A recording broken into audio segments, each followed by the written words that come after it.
Hello everyone. Andy Motibi from the Special Investigating Unit Head said that the former ESCOM Chief Executive Andre de Ruyter had made himself guilty of maladministration by initiating a privately funded forensic investigation into corruption at the company and might face legal action.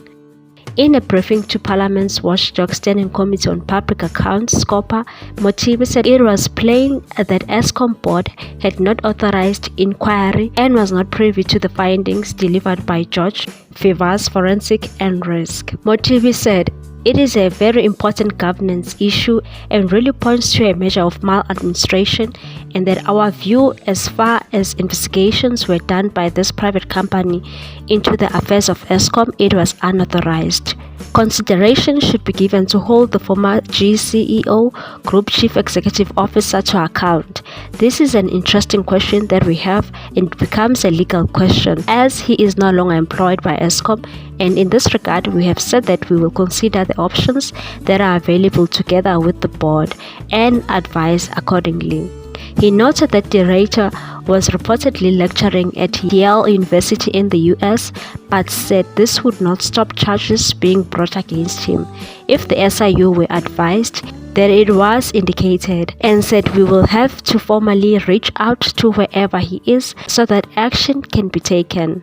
Motibi said steps could be also taken against the forensic firm run by former National Police Commissioner George Fivaz, and said they should know, or alternatively reasonably ought to have known, that they could not conduct an investigation in a state institution without the necessary authority. We will consider the nature of the action to be recommended.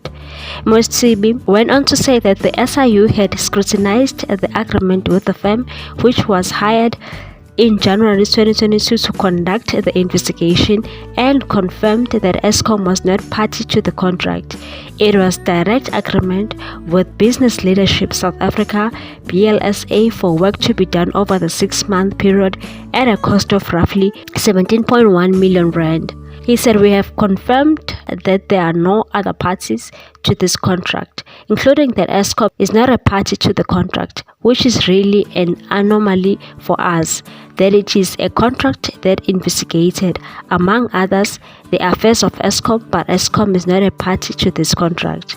The extent to which it is investigated and got information related to ESCOM to us, that is problematic. The scope of the investigation was to assess all threats to stability of power supply to South African households, commerce and industry." Fivaz had confirmed that the fees were paid by the BLSA and private individuals, but declined to name those. Mr. Fivaz did not disclose the private funders and claimed confidentiality. The SIU also interviewed BLSA Executive Director Musi Mavuso.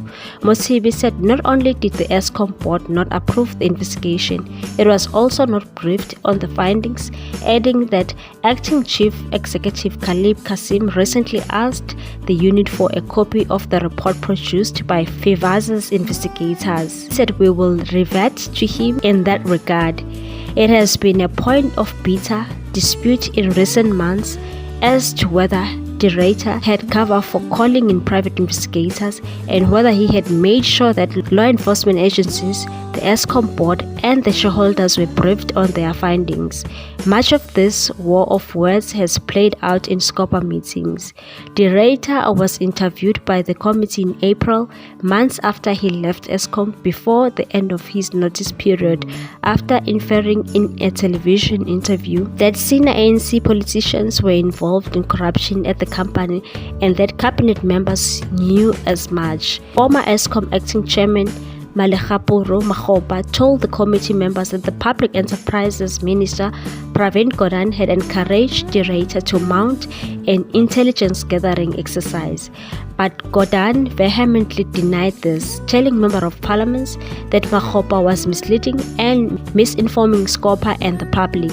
He said de Ruyter had mentioned the intelligence gathering operation merely in passing. He was operating on his free will on this project, and it seems at the same time he was writing a book as well.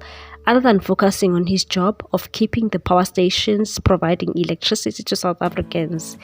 In sharp contrast to Makgopa, the current chairperson of the board, Mpho Makwana, accused de Ruyter of misleading the public, bringing the company into disrepute and breaching a raft of laws.